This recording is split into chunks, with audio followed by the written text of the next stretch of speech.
저는 오늘 여러분과 함께 베드로의 기름 부음 받은 설교 이런 제목으로 사도행전 강의를 이어가면서 하나님 말씀 증거하도록 하겠습니다. 지난 시간에 말씀을 우리가 기억해 본다면 성령님께서 120여 명의 모인 무리들에게 오순절날 마가의 다락방에 모였던 기도하던 무리들에게 임하셨습니다. 하나님의 성령이 위로부터 부음받으셨습니다. 그들에게 성령을 하나님께서 부어주셨습니다. 모두 성령의 말하게 하심을 따라서 방언을 말하게 되었습니다. 모든 언어가 통하는 방언이었습니다. 그 당시에 6월절이었기 때문에 오순절 절기였기 때문에 디아스포라들입니다. 흩어져 있던 유대인들이 16개국이나 되는 지역에 흩어져 있던 유대인들이 예루살렘에 모여 있었는데 오순절날에 제자들에게 성령이 부어지고 그들이 각각 성령의 언어로 말하게 하심을 따라서 다른 언어로 말을 하게 됐는데 16개국에서 온 디아스포라 유대인들이 다 알아듣게 된 거예요. 그런데 사람들은 이들이 갈릴리 사람들이 아니냐, 다 갈릴리 어부 출신들이 아니냐, 그런데 어떻게 이들이 우리들의 난곳 방언으로 말하는 것을 우리가 들을 수 있겠느냐. 아무래도 술에 취한 것 같다. 술도 술에 취한 것 같다. 그냥 술 취하면 저렇게 우리들이 태어난 곳의 언어를 말할 수가 없는데 이상한 새술에 취한 것 같다 하면서 조롱 섞인 어투로 비난을 했습니다. 그런데 그런 비난이 계속되는 상황에서 오늘 본문은 베드로가 11사도와 같이 서서 소리를 높여서 외치면서 그것이 바로 요엘서에서 말씀한 하나님 말씀의 성취라는 것을 이야기하면서 설교하는 거예요. 14절을 우리 다 같이 한번 읽어보겠습니다. 14절 말씀 시작. 베드로가 서서 소리를 높여 이르되 유대인들과 예루살렘에 사는 모든 사람들아 이 일을 너희로 알게 할 것이니 내 말에 귀를 기울이라. 자, 베드로 한 사람의 설교는 아니었습니다.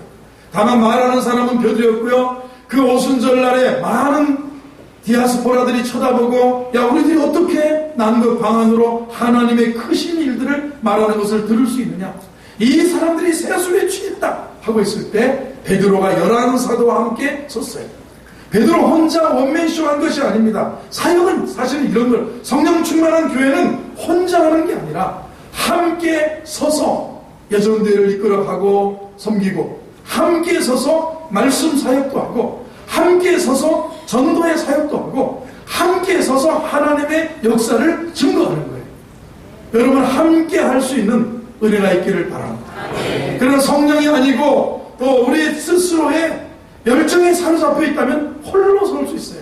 가만히 있으라 나 홀로 하겠다는 거예요. 그러나 오늘 베드로가 11사도와 함께 서서 외칩니다.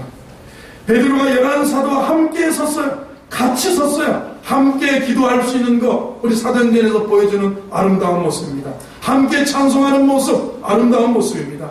함께 합심 기도하는 그곳에 역사가 일어났습니다. 함께 같이 서서 다 충만했기 때문에 함께 할 수 있었어요. 다 충만합니다. 여러분 충만하지 않으면, 내가 충만하지 않으면 충만한 사람들 가운데 서지 못하는 경우도 있죠. 충만할 때 함께 서서 그들이 사역과 사명을 감당하는 모습을 봅니다. 자, 베드로가 11사도와 함께 섰어요. 함께 서서 외치는 겁니다. 저는 여기서 베드로가 그렇게 말하는 거예요. 베드로가 11사도와 함께 서서 소리를 높여 이르되 유대인들과 예루살렘에 사는 모든 사람들아 이 일을 너희로 알게 할 것이니 내 말에 귀를 기울여. 자, 성령이 부어진 다음에 성령 충만을 받은 베드로가 달라진 모습을 보는 거예요. 우리가 예수 믿고 달라져야 되지 않겠습니까? 우리가 기도하고 성령 충만해서 달라져야 되지 않겠습니까? 오늘 예배 드리고 우리 마음에, 우리 생각에, 우리 삶이 내일 월요일부터 또 한 주간 시작할 때 달라진 은혜가 있기를 바랍니다. 이전의 내가 아니에요. 이전 것은 지나갔어요. 예수 믿고 우리는 달라지지 않습니까? 베드로가 달라진 모습을 우리가 보게 되는데, 베드로가 누굽니까? 얼마 전까지만 해도 예수와 함께 다니던 자라는 말을 듣고 두려워서 모닥불을 피워놨던 대제사장의 집에서 아니라는 거예요. 나는 그 사람을 모른다는 거예요. 예수를 저주하면서까지 부인하던 베드로가 오늘 담대해지는 거예요. 그 많은 디아스포라 유대인들이 몰려왔고 예루살렘 사람들이 그렇게 많은 곳에서 하면서 11사도와 함께 벌떡 일어서서 담대하게 소리치면서 복음을 전하는 거예요. 성령의 임재를 체험하고 나니 달라진 거예요. 주님의 말씀처럼 권능을 받은 겁니다. 폭발적인 능력이 베드로에게 나타났습니다. 담대하게 일어서서 선포하는 거예요. 성령께서 말하게 하심을 따라서 담대하게 일어서서 11사도와 함께 말하는 거예요. 저는 여러분, 우리 삶 속에 용기가 부족했던 분들이나 내가 좀 담대하지 못했던 분들이나 늘 의기소침해서 살아있던 여러분이 있다면 오늘 성령의 부음바, 기름 부음바 되셔서 성령 충만하셔서 오늘 이 예배를 드려서 주님 은혜 받으셔서 여러분 담대하게 사시기를 바랍니다. 요엘 선지자의 말씀을 떠올리면서 베드로가 달라진 베드로를 보는데 첫 번째는 담대하게 됐어요. 두 번째는 분별력이 생겼다고 저는 봅니다. 자, 성령이 임하면 성령께서 내 마음에 오시고 성령께서 우리에게 주신 성령이라고 로마서에서는 우리에게 주신 성령이다. 성령을 부어주셨다. 사도행전에 그렇게 표현하고요. 한 번 더 우리에게 주신 성령. 여러분에게 예수 믿을 때 성령이 주어진 줄로 우리에게 성령을 주신 줄로 믿습니다. 문제는 성령 충만 맨날 그러지 마시고 성령을 소멸하지 않고 우리에게 주신 성령을 소멸하지 않고 성령님과 교통하며 사는 게 중요한 거예요. 충만을 너무 바라지 말고요. 우리에게 이미 성령이 부어졌다면 이 성령을 소멸하지 않고 우리에게 주신 성령님과 성령님의 인도함을 따라서 그리고 더 귀한 지속적인 이 충만함 속에서 살아가는 것, 이것이 중요한 거예요. 베드로에게 성령이 부어진 다음에 영적인 분별력이 생겼습니다. 어떤 분별력입니까? 14절을 다시 한번 읽어봅니다. 14절 시작.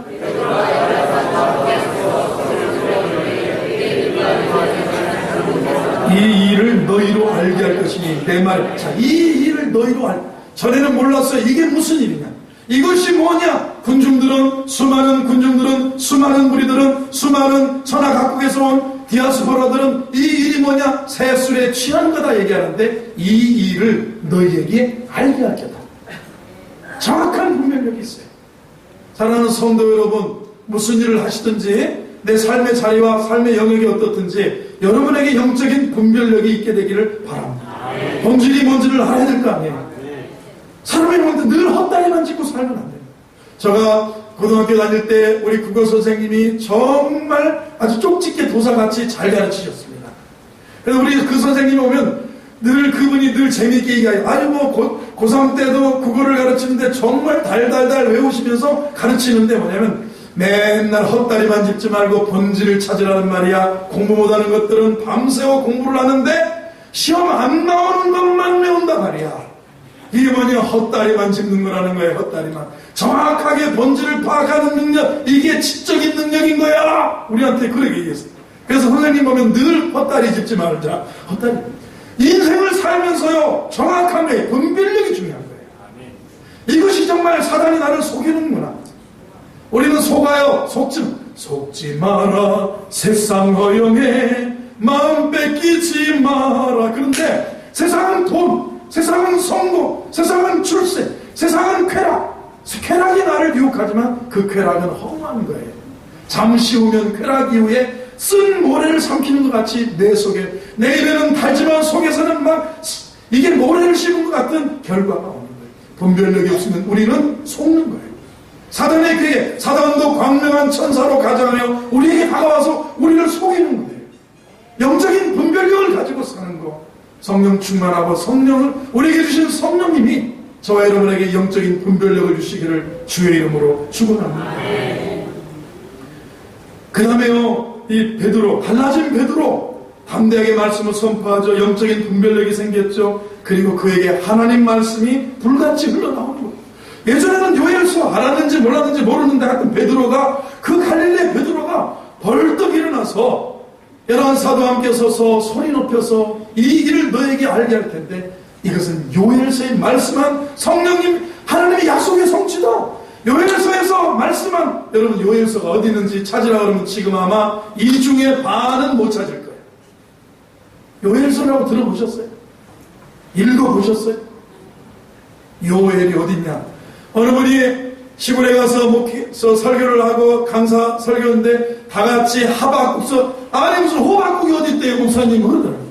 하박국서 3장 10절부터 찾아 읽겠습니다 그랬더니 시골 할머니들이 목사님 농담도 잘하신다고 부흥 강사라 웃기긴 웃기구만, 호박국이 어디 있어 성경에. 호박국이 하박국이라고 하래. 그런데 우리도 그래요. 요엘서를 지금 여러분 성령 부어진 성령의 충만함을 얻었다고 하는 여러분에게 요엘서를 당장 찾으라 그러면 구약이냐 신약이냐 옆 사람한테 물어보는 사람부터 시작해서 이제 찾으라 하면 창세기부터 찾는 사람, 창세기부터 다 넘겨야만 찾을 수 있는 사람 있을 거예요.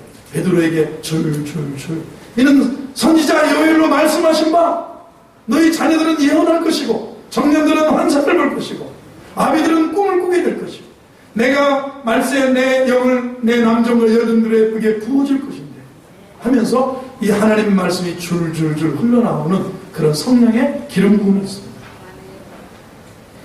할렐루야.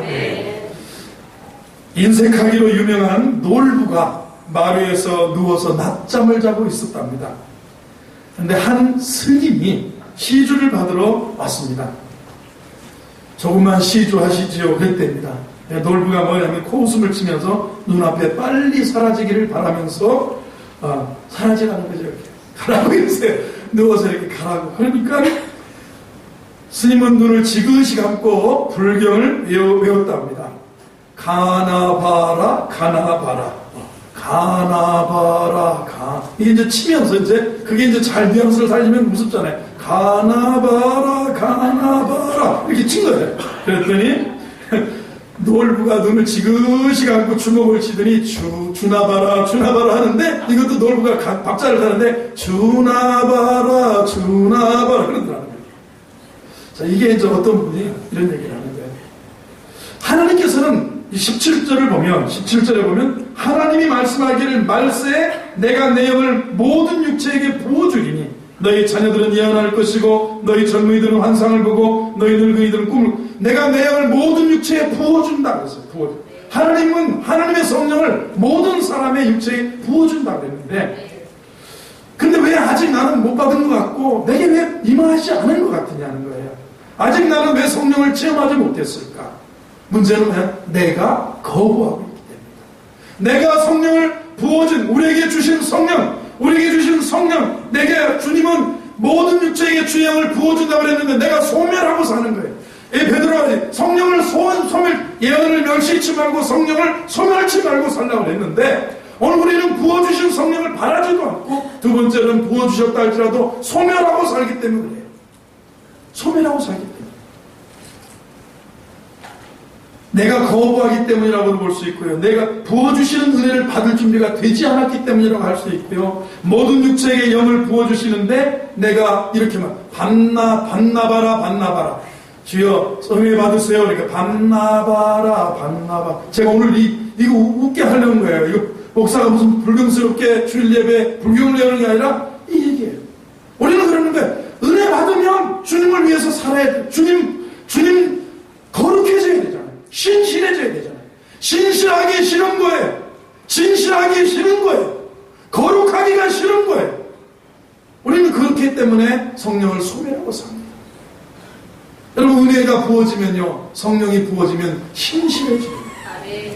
진실해질 수밖에 없어요. 거룩하게 살게 되는 거예요. 그런데 우리는 만약 은혜가 부어지면 싫은 거예요. 왜? 신실하고 진실하고 거룩하게 살 수가 없기 때문에. 그래서 우리가 거절합니다. 반나바라 주님께서 우리 마음 문을 열라고 두드리고 계시는데 우리가 연하바라 주님 그걸 열었다면 신실해져요. 사랑하는 성도 여러분 이게 참 문제예요. 오늘 한국교회 성령이 안 부어진 게 부어져요. 여러분과 저에게 성령이 임했어요. 문제는 뭐냐면 내가 왜 충만을 직접적으로 누리지 못하냐면 소멸을 시키고 있기 때문에 신실함과 거룩함과 진실함을 속에서 믿음으로 살려고 하지 않기 때문에 그런 거예요. 내가 반나바라 하면서 거절하고 있는 게 우리 문제라는 거예요. 내 마음을 연하바라 사랑하는 성도 여러분 성령님을 마음속으로 초대하셔야 돼요. 우리 자신의 마음을 비워드리시기 바랍니다. 마음껏 성령께서 우리의 주인이 되셔서 우리 삶을 다스리도록 내어드릴 수 있는 은혜가 있기를 바랍니다. 그것이 성령 충만을 경험하게 되는 비결, 우리에게 주신 성령이에요. 우리에게 성령을 부어주시겠다고 약속하셨어요. 성령이 임하는데 소멸하지 말아라. 그리고 우리 자신을 오픈하고 신실하고 진실하고 거룩하게 그 거룩하신 성령님과 동행하며 사는 것, 이것이 중요한 거예요. 그릇이 비어 있어야 된다, 이렇게 여겨집니다. 내가 가득 차 있으면 부어주셔도 더 이상 은혜로 채울 수가 없습니다. 기름을 채워주셔도 받을 만한 그릇이 충분하게 준비되지 않았기 때문에 우리가 은혜가 늘 모자란 느낌을 드는 거예요. 내가 채워져 있고 은혜로 채워져 있지 않기 때문에 그렇다는 거예요. 내가 준비되지 않은 겁니다. 성령 충만의 사건은 단지 빈 그릇에 성령이 채워지는 것을 의미하지 않아요. 성령 충만은 성령의 인도하심에 내 삶을 전적으로 드리는 거예요. 신실한 모습으로, 진실한 모습으로, 거룩한 모습으로, 헌신된 모습으로, 충성된 주와 동행하는 모습으로 드리는 건데 소멸하고 살면 안 됩니다. 한번 따라서 성령을 소멸치 말라. 아멘. 나를 내려놓지 않고서는 결코 여러분과 제가 성령 충만함을 경험할 수 없습니다. 내려놓으면 어떻게 될까봐 불안한 사람이 있어요. 왜? 신실하기 싫거든요. 진실하기 싫거든요. 거룩해지기 싫거든요. 안 돼요. 우리 한국교회가 이렇게, 여러분 한국교회 성도들이 지금은 여러분 성령을 다 알아요. 여러분 성령 충만 다 방언도 해요. 제가 깜짝 놀랐습니다. 이만희 신천지 팀들이 거기 지역에서 반대 집회를 하는데 몇백 명이 몰려왔어요. 현관을 부수려고 해서 이 다 잠가놓고 청년들하고 스크럼 짜고 이렇게 제가 이렇게 앞에 서서 있는데 우리 같이 기도합시다. 그들이 수백 명이 쫙 앉아서 무릎을 꿇더니 방언 기도하더라고요. 그리고 신천지 이만희를. 그리고 여러분 증인회 하나님의 교회라고 하는 간판 갖고 다니는 데 있지 않습니까? 거기 증인회거든요. 증인회 안산홍이거든요. 네, 거기 사이트를 보니까 세상에 이 사람이 안산홍이 하나님이래. 유명한 이도 메시아라고 그러잖아요. 구원파도 그래서 내가 하나님의 교회 거기를 들어가 보니까요. 주 하나님 지으신 모든 세계를 안산홍님 지으신 이렇게 부르더라고요. 이 미혹의 영에 빠져서.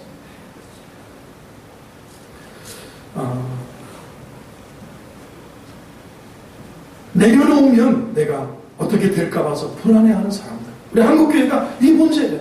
다 성령을 아는데 내 자신을 내려놓죠. 성도들이 거룩하고 진실하고 신실하게 믿음으로 하는 뜻대로 살려고 하지 않는 거예요. 오늘 우리 한국교회 성도들을, 여러분 성령 충만한 성도들, 성령을 소멸하지 않는 것에 은혜가 더할 줄로 믿습니다. 내려놓음이라는 책 썼던 이용규 선교사님, 더 내려놓음이라는 후속편의 책도 썼습니다. 하버드 박사 출신, 몽골로 선교사하러 가기 전까지 많은 곳을 내려놓은 줄 알았는데 가서 보니까 내려놓음이라는 책을 썼는데 더 내려놔야 될 것이 있더라는 거예요. 자기 자아를 내려놔야 합니다. 성령 충만은 이례적으로 막 딱 한 번에 끝나는 게 아니에요. 다 맡겨드렸다면 이 일생 가운데 계속되어져요. 충만함과 상태가 계속되어져야 되는 거예요. 부어주신다, 부어주리니 그랬어요. 이 미완료형이에요. 미완료형이에요. 우리가 문법에 미완료라고 하는 거죠. 멈추지 않고 지속적으로 내려주신다는 그런 얘기예요. 여러분 지속적으로 성령님과 동행하고 성령님과 만나고 성령님과 함께하는 그런 삶이 되기를 바랍니다.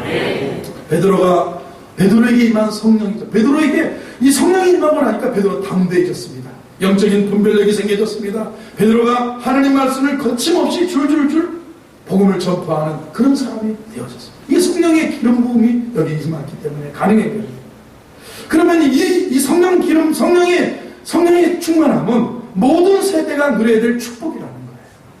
오늘 우리에게 성령이, 우리에게 주신 성령, 로마서에서는 우리에게 주신 성령, 모든 육체에 내 영을 부어주리니 그래서 아무튼 우리에게 주신 성령 해보세요. 다시 한번 우리에게 주신 성령, 모든 육체에 부어주리니 자, 모든 세대가 누려야 될 축복입니다. 이 성령 충만함은, 성령의 기름 부음은, 성령을 부어주시는 것은, 우리에게 주신 성령은 모든 세대가 누려야 되는 것인데 이 성령이 우리에게 임하면 자녀들이 예언할 것이고 청년들이 환상을 보고 아비들이 꿈을 꿉니다.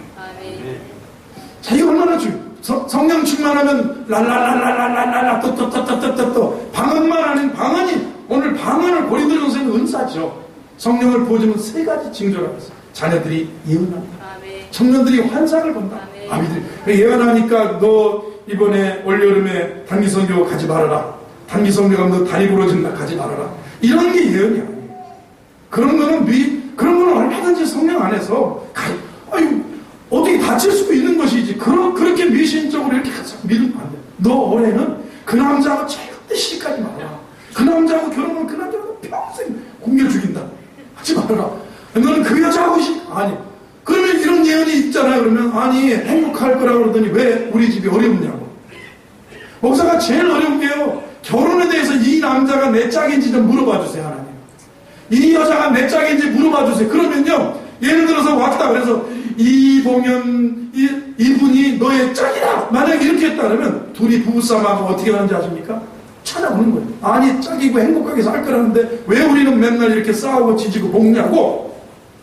모든 것을 살다가 보면 인생을 살다 보면 싸울 때도 있고 다툴 때도 있고 다리가 아플 때도 있고 그렇죠. 인생은 생로병사가 다 함께하는 거예요.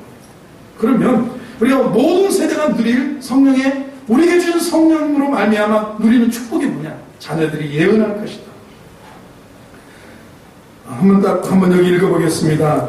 17절을 같이 읽어보겠습니다. 17절을 읽어봅니다. 시작. 하나님의 말씀하시기를 말세에 내가 내 영을 모든 육체에 부어주리니 너희 자녀들은 예언할 것이요 너희 젊은이들은 환상을 보고 너희 늙은이들은 꿈을 꾸리라 그랬습니다. 자녀들이 예언할 것이라고 그랬는데 구약시대 예언자들이 예언했습니다. 예언자들이 예언한 것은 뭐냐면 하나님의 말씀을 선포한 거예요. 하나님의 말씀이 선지자들과 예언자들에게 임했고 그들을 통해서 예언이 선포되는데 예언은 점쟁이들처럼 미리 일어날 일들을 맞추는 게 아니라 하나님 말씀 선포했다는 거예요. 구약을 읽어보세요. 하나님 말씀 선포해요. 하나님의 심판의 메시지, 하나님의 위로의 메시지, 하나님의 회복의 메시지, 하나님께서 죄를 지적하는 메시지, 하나님의 말씀이었어요. 그러면 자녀들이 예언한다고 할 때 그러면 하나님의 말씀의 선포, 남종과 여종들도 예언하게 되는데 자, 이분 잘 보세요. 성령께서 할 말을 주시기 때문에 성령 충만을 받은 젊은이들은 젊은이들은 자녀들은 뭐라고 해요? 예언한다. 무슨 얘기예요? 하나님 말씀이 그 입에서 나온다. 성령 충만하는데 뭐 하는데 다 하는 것 같은데 하나님 말씀이 한 번도 안 나와. 복음 증거가 없다. 전파가 없다. 여러분 성령 충만한 사람 하나님의 말씀이 그 입에서 나오는 그런 역사가 있는 줄로 믿습니다. 하나님의 말씀이 그 입에서 나오는 것이 자녀들은 예언할 것이다. 아멘이시죠? 네. 성령 충만한 자녀들이 되기를 바랍니다. 그래서 성령 충만한 사람은 분명 성령의 말하게 하심을 따라서 말하게 돼. 말합니다. 자녀들은 예언한다. 자녀들이 하나님 말씀을 말하게 돼. 얼마나 충만한 거예요. 저는 우리 청년들이 하나님 말씀을 가르칠 수도 있고 하나님 말씀을 입을 열어서 말하고 여러분 성령 충만한 분들은 이웃분들에게 가족들에게 성령 충만한 권사님들은 어머니들은 야 하나님 말씀의 말이야, 야 예수님 말씀의 말이야, 야 성경 말씀의 말이야, 이것이 진리야, 이것을 우리 믿고 살아야 돼, 우리 예수 믿어야 돼, 우상을 다 버려야 돼, 우리 제사하면 안 돼, 우리 하나님만 섬기는 가정이 돼야 돼, 우리 하나님께 예수님 잘 경외해야 돼. 우리가 성령 충만한 자녀들이 예언한다. 구약의 경우를 볼 때 하나님 말씀 선포했어요. 말씀 선포했어요. 성령 충만함이 부어지기를 바랍니다. 두 번째는 젊은이는 환상을 본다. 젊은이들은 환상을 본다. 젊은이들이 환상을 본다. 부어주시는 성령을 체험한 후에 보게 되는 환상은 엉뚱한 거 보는 게 아니에요. 무지개 봤다. 무지개가 무슨 뜻이죠? 불이 봤는데 불이 무슨 뜻이죠? 이런 것도 중요해요. 하나님께서 그냥 본인이 못 깨닫는 남이 깨닫기 어려워요. 아니 본인이 꿈꾸고 왔는데 본인이 영적으로 내가 이래서 이런 마음이 있겠구나 그 얘기하면 또 우리가 영적으로 어느 인사이트는 줄 수는 있어도 그런 거가 중요한 건 아니에요. 중요한 건 뭐예요? 젊은이는 환상을 본다는 거예요. 위로부터 보여주시는 하나님의 꿈을 본다는 거예요. 그게 비전이라고 볼 수 있어요.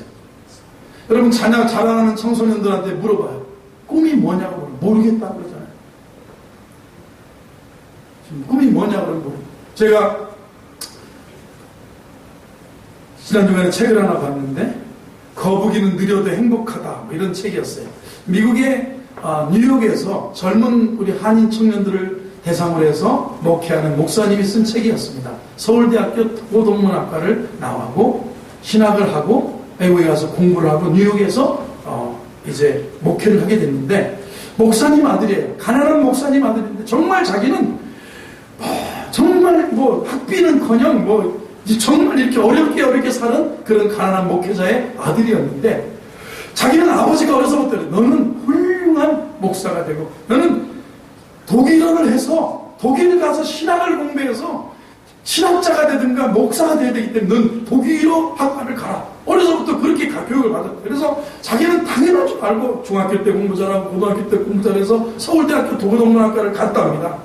가서 대학교 가면 MT를 가지 않습니까? MT를 갔대요. MT를 갔는데 세상에 자기는 서울대학교 독일어 전공하는 친구들, 그 친구들하고 MT를 가면 다 당당할 줄 알았는데 웬걸요? 폐자병들이 와 있대. 이렇게 주저앉아가지고 어떻게 왔냐면, 저는 목사의 아들인데 저는 독일어를 전공해서 저는 유학을 가서 저는 독일어에서 신학을 공부해서 하나님의 이 복음을 전하는 그런 사람이 되면 좋겠네요. 꿈이 있어서. 자기들은 정말 대한민국의 최고의 지성 엘리트라고 하는 서울대학교 독일어 학과를 들어왔는데 그 중에 누구도 행복해하지 않더라고요. 저는 법대를 갈라다 떨어져서 왔시죠. 저는 영문과를 갈라다가 떨어져서 이지만 독일어과를 왔어요. 저는 이거 하다가 그만두고 고시나 공부해야 되겠어요. 아무도 행복하지가 않아요. 아무도 꿈이 없더라는 거죠. 꿈이 뭐냐? 서울대학교 명문학과를, 좋은 학과를 가는 게 꿈이었다. 이러면 우리가 이걸 보셔야 돼요. 자녀들은 예언할 거, 청년들은 환상을 본다. 여기에서요, 본질을 봐야 돼요. 예전에는요, 꿈이 뭐냐 그러면 우리 아이들 다 대통령이요. 꿈이 뭐냐? 장군이요. 그래, 너는 대갈 장군이다. 머리가 크다. 저는 어려서 머리가 크다고 저는 장군이라고 들었어요. 장군 뭐. 그러다가 어려서 말을 너무 랄랄랄라라고 막 까불까불하니까 변호사라고 그러더라고요. 칭찬해 주는 게. 그만큼 말 안 듣고 까분다는 거죠. 까불까불한다고. 그러다 여러분 어려서는 다 꿈이 있었어요. 꿈이 있었는데 지금은 꿈이 없는 세대를 살고 젊은이는, 하나님의 젊은이는 항상 하나님의 비전을 볼 수 있는 거예요. 19세기 말에 미국 전역에서 대대적인 부흥운동이 일어났습니다. 특별히 대학 캠퍼스의 젊은이들 사이에서 뜨거운 영적인 부흥운동이 일어났습니다. 성령을 체험한 당시 미국 대학생들, 우리 시대에 반드시 땅끝까지 가서 복음을 전하, 이 비전이 막생입니다. 우리 시대에 반드시 땅끝까지 가서 우리가 복음을 전합시다. 이게 막 그들의 마음속에 가슴에 불타올랐어요. 비전을 선포했어요. 우리 시대에 반드시 우리가 땅끝까지 가서 복음을 전하자. 수많은 젊은이들에게 선교에 헌신하게 됐습니다. 목사뿐만 아니라 의사, 교육가들도 많았습니다. 제3세계에 가서 병원과 학교를 세우는 일이 복음 전파에 가장 효과적인 일이었기 때문에 그렇습니다. 그때 세계 복음화의 비전을 품고 함께 기도했던 사람들, 가난한 땅, 한국에 왔던 사람 누군지 아십니까? 알렌 의사죠. 언더우드 선교사, 존 헤론, 이런 사람 전부 20대 초반에 꽃같은 나이에 명문대학을 다니다가 성령을 받고 은혜를 받고 한국에 와서 청춘을 다 바쳤어요. 세브란스 세워지고, 우리나라 광해원 알렌 병원 세워지고, 언더우드 와서 교회 세워지고, 학교 세워지고. 여러분 보세요. 젊은 나이에, 꽃다운 나이에 와서 한국에서 청춘을 바친 거예요. 학식과 돈이 있어서 남부럽지 않게 살 수 있었던 사람들이었어요. 그런데 가난하고 척박한 우리 조선 땅에 와서 이 온단은 다 무모하다고 말렸다고 해요. 왜 거기를 가려고 하느냐. 그러나 하나님께서 주시는 비전을 보는 사람은 그것을 어떻게 합니까? 자신이 던지는 거예요. 자녀들은 예언할 것, 젊은이는 환상을, 이 환상을 보면 거기에 자신을 던질 수 있는 거예요. 오늘 하나님의 영이 임해서 우리 인생을 걸 수 있는 그 꿈과 비전이 생겨나기를 바랍니다. 우리 자녀들을 위해서 우리 자녀 대학 가서 잘되게 해주세요. 그것도 중요하지만 주님 일평생을 바칠 수 있는 그 비전을 주세요. 자기 몸을 던져서 평생을 헌신할 수 있는 그 일, 그 비전을 주세요. 아멘. 그래요. 자기 자신을 던지는 거 얼마나 중요해요. 결정을 하죠. 할렐루야. 그 조정민이라고 하는 목사님이 계십니다. 이분이 예전에 MBC에서 정치부 기자였습니다. 정동영 씨라는 분은 대통령 후보로까지 나왔었기 때문에 알 겁니다. MBC 입사 동기고 둘이 같이 컸대. 근데 조정민 씨는 부인이 새벽기도 나가서 부인 잡아오려고 새벽기도 갔다 은혜를 받고 그리고 어떻게 뭐 어려운 일이 있어서 몇 번 나가보자 한 것이 자기가 은혜를 받고 이제 목사가 됐는데 정동윤 씨가 대통령 후보자가 나오고 난 다음에 만났대. 둘이 만났는데 정동윤 씨가 자기를 그렇게 부러워하더라는데 자기 정말 이분도 IMBC 사장까지 했어요. 인터넷 그 MBC 사장까지 마치고 이 IMBC를 내가 사장돼서 흑자로 전환시키면 하나님께 다 헌신하고 놓고 내가 이 목사로 헌신하겠습니다. 그리고 나왔는데 돌아가신 온누리교회 하영조 목사님이 파트타임 하지 말고 풀타임 해라. 그래서 미국에 가서 3년 공부하고 목사가 돼서 지금 한국에서 목회도 하고 책도 써낸 분인데 이분이 그런 얘기 하는 거예요. 자기가 목사가 돼서 막 이렇게 설교하고 다니고 그러니까 정동윤 씨가 그렇게 생명을 바칠 수 있는 것이 있어서 너무 자기는 대통령 되겠다고 생명을 바쳤다고 했는데도 부러워하더라는 거예요. 이 정치를 하든 뭘 하든요, 하나님이 주신 비전대로 가요. 하나님이 주신 꿈대로 가요. 나는 의사가 돼서 이렇게 하고, 나는 하나님이 주시는 환상을, 성령이 임하면 우리에게 환상이 있어요. 우리에게 비전이 있어요. 사랑하는 성도, 우리 자녀들이 이렇게 하나님 말씀을 전하는 자녀들은 예언할 것이고 청년들은 환상을 본다고 했어요. 환상. 할렐루야. 아멘. 여러분 청년들은 환상을, 자녀들. 마이크로소프트의 빌 게이츠 또 누굽니까? 페이스북을 만든 분도 그렇고 또 이 전부 다 젊은 순날이에요. 지금 갑자기 생긴 페이스북 만든 사람도 젊은 대학생. 그리고 누구예요? 이 마이크로소프트 하버드대 다니다 그만두고 자기 집 창고에서, 아버지 창고에서 빌려서 비전이죠. 환상을 갖는 거예요. 젊은이들의 특징은 뭐냐면 환상을 갖는 거예요. 내 생명을 이것도 그만두고 내 걸을 수 있는 생명이 생기는 거예요. 비전, 꿈, 위로부터 내려오는 비전과 꿈이라는 거예요. 하나님의 위대한 비전을 위해서 여러분 위대한 비전을 받고 살아가는 우리 자녀들, 우리 젊은이들, 우리 성령받은 우리 공동체가 되기를 바랍니다. 하나님의 비전과 세계 복음화에 기여할 수 있는 그런 것에 우리 자신이 몸부림칠 수 있고 기도할 수 있다면 얼마나 행복하겠어요. 하나님께서 그런 기도와 그런 몸부림치는 청년들의 길들을 열어줄 줄로 믿습니다. 오늘 여기 또 한 가지, 늙은이는 뭐라고요? 꿈을 꾼다. 17절에 보면 하나님의 말씀하시길 말세 내가 내 영을 모든 육체에 부어주리니 너희 자녀들은 예언할 것이요 너희 젊은이들은 환상을 보고 너희 늙은이들은 꿈을 꾸리라. 꿈을 꾼다. 성령이 임하시는 꿈을 꾸는 사람들은 어르신들이 꿈을 꾼다. 여러분 사실 결혼한 사람은 꿈 꾸어집니까? 그렇잖아요. 어떤 분이 여러분 그래도요 60살 됐어도요 50살 되셨어도요 홀로 사는 분은 결혼할 꿈이라도 꾸고 살잖아요. 이게 그렇다는 거예요. 그러면 어르신들 되게 꿈이 별로 없어요. 나 꿈이 있다면 안 없어요. 너희들 다 시집장 나가가지고 우리 동네에 어떤 사업하시는 하시는 분이 이 동네에서 이제 이렇게 사업장을 하고 슈퍼를 하시기 때문에 이 동네 분들의 도움을 받고 사셨다는 꿈이 있다면 아들 결혼시키고 어디죠? 여기가 서울 플라자에서 아들을 결혼시키고 서울 플라자를 빌려서 동네 사람들을 다 모아놓고 음식을 내고 한잔 하는 게 꿈이라고. 고맙다고 표현하고 있다는 거예요. 어르신들은 그런 소박한 꿈을 꾸잖아요. 그런데 대개 이 꿈이라는 건 자기 안에 시작되는 소망이에요. 우리 안에. 내 안에 시작되는 소망이 있어요. 잠자다 꾸는 꿈이 아니라 바람이죠. 이 꿈이잖아요. 기대가 꿈이에요. 꿈은 누가 꾸느냐? 소망이 있는 어린 사람들이 꿈을 꾸느냐? 젊은이들이 꿈을 꾸는 건데 가능성이 있는 사람들이 꿈을 꾸는 거예요. 나이가 좀 들었다고 해도 미혼인 사람들은 꿈을 꾸는 거예요. 내가 이번에 결혼을 해야 되겠다. 내가 이번에 그냥 새 삶을 차려야 되겠다. 이런 꿈이 있잖아요. 나이가 들었다고 해도 꿈을 꾸는 건데 딸린 식구들이 생기면 젊다고 해도 꿈을 내려놓아야 되지 않습니까? 그래서 딸린 식구들이 많으면 그래. 내가 너희들을 위해서 이제 내 꿈은 다 사장되고 너희들을 위해서 간다. 우리 인생이 그런 거예요. 죽는 이 되면 내가 언제 그런 꿈을 꾼 적이나 있었는가 싶은 정도가 자연스러운 거죠. 그런데 늙은이들이 꿈을 꾼다. 그러면 성경 표현이니까 이해하세요. 제가 여러분을 보고 만약에 정치인이 늙은이라고 했으면 아니요 저는 후보에서 매장당할 거예요. 나이 드신 것도 억울한데 늙은이라는 말이 얼마나 뉘앙스가 안 좋습니까? 성경의 표현이 그러니까 여러분 이해하시기 바라고요. 긍정적인 이미지보다는 부정적인 이미지가 담겨있기 때문에 그래도 꿈을 꾼다라는 그런 의미예요. 늙은이는 부정적인 이미지. 이미 무슨 꿈을 꾸겠느냐 하는데 그런데 여기 부정적인 곳에도 꿈을 꾼다는 거예요.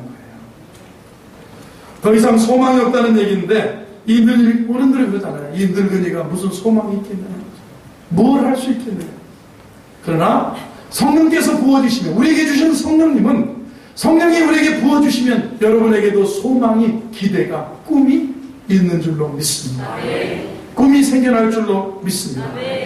은퇴해서 소망을 잃어버린 어르신들도 새로운 인생을 찾을 수 있는 것이 기대예요. 꿈이에요. 소망이에요. 아브라함은 75세에 새로운 이민을 떠나집니다. 하나님을 만나고 하나님의 영이 부원받으니까 너는 너의 범토 친척 아버지 집을 떠나 내가 내게 지시할 땅으로 가라. 내가 너로 큰 민족을 이루고 너로 복이 되게 할 것이다. 너는 복이 될지다. 땅의 모든 족속이 너로 인하여 복을 받게 될 것이다. 75세에 아브라함은 부름을 받고 떠나는 거예요. 모세는 80세에 미디안 광야 호렙산 떨기나무 불꽃 가운데 장인어른의 양을 치는 그런 목동의 신세였을 때 하나님의 부름을 받고 그 부름에 응답해서 40년 동안 이스라엘 백성들을 애굽에서 인도해서 광야 40년에 이스라엘 민족을 이끌어갑니다. 120세까지 쓰임받고 죽는데 그때 눈이 흐리지 않고 기력이 쇠하지 않아요. 예, 비전이 있는 사람, 꿈이 있는 사람 이런 사람은 그냥 눈이 흐리지 않고 기력이 쇠하지 않았더라고요. 한번 여러분에게 이 축복이 함께하기를 바랍니다. 한번 따라서 그 눈이 흐리지 아니하였고 기력이 쇠하지 아니하였더라. 제가 요 근처에 이제 뭐 동네에서 이렇게 한복판에 교회가 있으니까 이 근처에 이제 어느 집이라고 말하지 않겠는데 가까운 제가 사택에 가까운 곳에 제가 이렇게 보니까 엄마가 어느 날 나갔어요. 엄마가 없어졌어요. 그래서 할머니가 두 손자를 키우고 아버지는 이제 직장 생활하면서 돈을 벌어오고 그러는 것 같은데 어머니가 바람이 났는지 나갔어요. 없어졌어요. 그래서 할머니가 손자 둘을 키우는데 한 3, 4년 됐어요. 그런데 기가 막힌 게 이 할머니가 해가 갈수록 젊어져요. 예전에 며느리 밑에서 며느리 밥을 먹을 때는 할머니가 늙고 초래하고 할머니가 그랬는데 지금 4년 된 지금은요 그때보다 더 젊어지셨어요. 왜 그럴까요? 뭐가 있어요? 꿈이 있고 기대가 있고 바람이 있고 일이 있습니다. 근데 그걸 하나를 봐도 우리 인생에 바람이 있다, 우리 인생에 꿈이 있다는 나이의 문제가 아니라는 거예요. 성령이 부어지면 우리에게 주신 성령이 임하면 저는 여러분 나이도 또 우리의 모든 한계도 돌파가 일어날 줄로 믿습니다. 돌파가 일어나야 돼요. 어떤 한계 상황에 돌파가 일어나기를. 제가 우리 사람들 저건 봐봐. 해가 정말 막 반짝반짝하고요. 처음에는 아이가 학교를 들어갔는데 할머니 더 이상 따라오지 마. 이랬어요. 내가 아침마다 보는 거예요. 할머니 더 이상 따라오지 마. 원래 아이들이 할머니가 학교 오는 거 연세 드신 어머니가 학교 오는 거 싫어한답니다. 젊은 엄마 오는 것은 오케이. 연세 드신 할머니 오는 것은 노. 이러는데 이 집 대문 앞에서 그러는 거 할머니 딱 맞고 오지 마라 그랬잖아. 더 이상. 내가 저까지 오지 마 할머니 이러고 가요. 그러던 할머니가 젊어지시더라고요. 무슨 말인지 아시죠? 지나가는 얘기. 모세는 80세에 부름을 받아서 120세까지 쓰임받았습니다. 갈렙은 85세에 하나님의 사람 갈렙은 그렇게 얘기합니다. 오늘날 내가 85세도 돼. 모세가 나를 보내던 날과 같이 오늘날 강건하니 나의 힘이 그때나 지금이나 일반입니다. 게다가 아직 거인 안악자손이 이 산지를 여기 점령하고 있는데 이 산지를 안악자손이 점령하고 있는 그 산지를 내게 주소서. 그러면 내가 가서 정복하겠습니다. 이 산지를 내게 주소서. 그렇게 도전하고 달려나가는 갈렙을 보게 되는 거예요. 어르신이 되면 잠이 없어진다고 그러지 않습니까? 잠이 안 온다는 거예요. 잠이 안 온다는 거예요. 잠이 안 오면 멀뚱멀뚱 계시지 말고 새벽 기도 나오세요. 그러면 자녀들을 위해서 기도하다 보면요 얼마나 행복하죠. 아멘. 그래요. 오늘 여기 보면 자 보세요. 이 성령이 우리에게 주신 성령, 우리에게 성령을 하나님의 영을 부어준다고 했는데 자녀들이 예언하고 청년들이 환상을 보고 아비들이 꿈을 꾼다고 했어요. 그러면 말씀을 그래서 이 예수 그리스도가 어떤 분이냐면 이 복음을 이야기한 베드로가 그래서 이 복음을 믿는 자에게 누구든지 이 복음을 믿는 자에게 구원을 받는다. 자, 21절을 보겠습니다. 21절 같이 읽어보세요. 시작. 누구든지 주의 이름을 부르는 자는 구원을 받는다. 자, 구원은 뭐라 그래요? 누구든지예요. 구원은 누구냐면 주 예수를 부르는 자예요. 우리 누구든지. 자, 이렇게 우리에게 주신 성령님, 우리에게 성령의 은혜가 부어지면 우리가 예언하고 하나님 말씀을 전파하고 우리가 꿈을 꾸고 우리가 하나님 앞에 환상을 보며 나가는데 이럴 때 우리가 복음이 땅끝까지 전파되는데 그때 뭐냐면 누구든지 주의 이름을 부르는 자는 구원을 받을 것이다. 제가 하나 여러분에게 물어보겠습니다. 한번 따라해보세요. 주여 해보세요. 주여. 구원은 누가 받는다고요? 주 예수를 내 주로 부를 때. 사람이 마음으로 믿어 의에 이르고 입으로 시인하여 구원받는다고 그랬는데 누굽니까? 예수는 주님이라고 고백할 때 구원받는다고 그랬는데 문제는 예수님을 한 번만 주라고 부르면 구원받느냐? 오늘 주일은 주님이라고 부르는데 내일부터는 삶으로 주님을 안 부르면 안 되는 거예요. 오늘 우리 한국교회가 한국의 성도들이 욕을 먹는 이유는 교회 와서는 주여 하는데 내일부터 살 때는 나요 하고 사는 거예요. 주님을 안 부르는 삶으로 주님을 부르는 은혜가 삶의 구원을 이끌어가거든요. 아멘. 우리 삶으로 주의 이름을 부르고 주의 이름으로 사는 게 은혜예요. 아멘. 내 삶으로 주의 이름을 불러야 돼. 삶 살 때는 나요 다고 거머리가 다고 하면서 비를 빨아먹는 것처럼 살아가는 게 우리 그리스도인의 삶이 아니에요. 구원받기 위해서만 주여가 아니라 삶으로 주님을 부르는 거예요. 그리고 주의 이름을 부르고 주의 이름으로 예수의 이름으로 살아야 돼요. 아멘. 아멘. 아멘. 아멘. 한번 따라서 예수님의 이름으로 살아야 됩니다. 예수님의 이름으로 살아야 됩니다. 삶으로 주의 이름을 불러야 합니다. 삶은 나요 하고 삶은 세상으로 살고 삶은 욕심으로 살고 구원받기 위해서만 예배드릴 때만 주여 하는 것이 아니에요. 삶으로 내 삶의 모든 영역에서 주의 이름을 부르는 거예요. 이것이 저는 성도라고 생각합니다. 이것이 신실한 성도예요. 오늘 우리에게 주신 성령, 우리에게 성령이 부어진 바 됐어요. 문제는 소멸하지 않는 게 중요합니다. 소멸하지 않는. 그 성령 동행하고 성령 충만을 유지하고 사는 것이에요. 성령을 소멸하지 않기를 바랍니다. 여기 계시는 성령님이 함께 하십니다. 해보세요. 자, 이 이야기를 읽고 여러분 마치겠습니다. 짧은 건 하나를 인용해서 오늘 말씀 마치려고 하는데 살아있는 교회, 살아있는 성도, 죽어있는 교회, 죽어있는 성도의 모습을 15가지 기준이라고 미국의 어떤 분이 그렇게 얘기했습니다. 자, 우리 교회의 모습이나 여러분의 모습을 한번 생각해 보세요. 살아있는 성령이 성령, 우리에게 주신 성령, 우리에게 성령이 부어진 바 되었는데 과연 내가 살아있는가? 과연 교회가 살아있는가? 살아있는 교회의 지출은 언제나 수입을 초과한다 합니다. 죽어있는 교회는 많은 돈이 필요하지 않다고 합니다.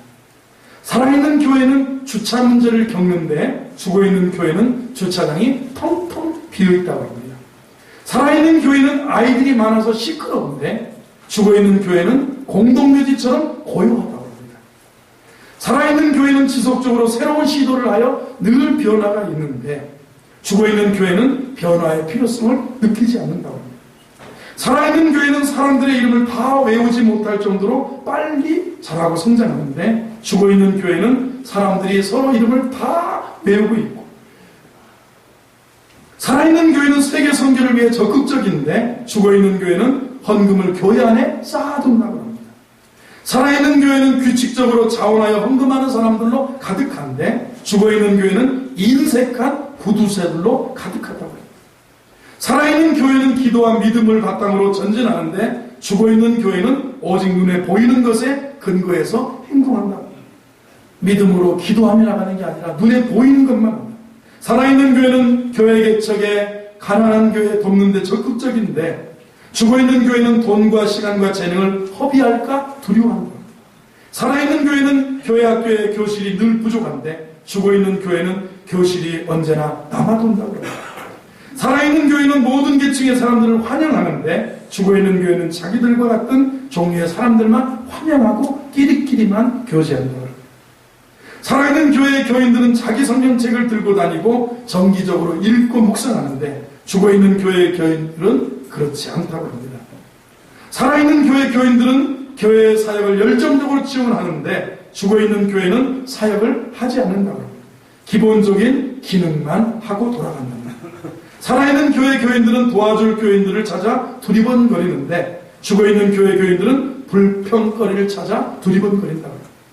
살아있는 교회 교인들은 그리스도께 대한 믿음을 다른 사람과 나누는 일에 적극적인 복음을 전파하는데 죽어있는 교인들은 나눌 만한 충분한 믿음을 가지고 있지 않아서 말하지 않는다는 거예요. 여러분, 오늘 우리들의 모습에 만족하지 말고 더욱 성령 충만한 모습, 오늘 성령이 우리에게 부어진 바 되는, 성령이 우리에게 주신 성령을 소멸하지 않고 충만한 가운데 살아가는 성도들 되기를 바랍니다. 아멘. 기도하겠습니다. 하나님 아버지 감사합니다. 주의 은혜와 복을 우리 성도들에게 부어줄 때 특별히 성령 충만한 복된 성도들이 되게 하여 주옵소서. 예수님의 이름으로 기도하옵나이다. 아멘.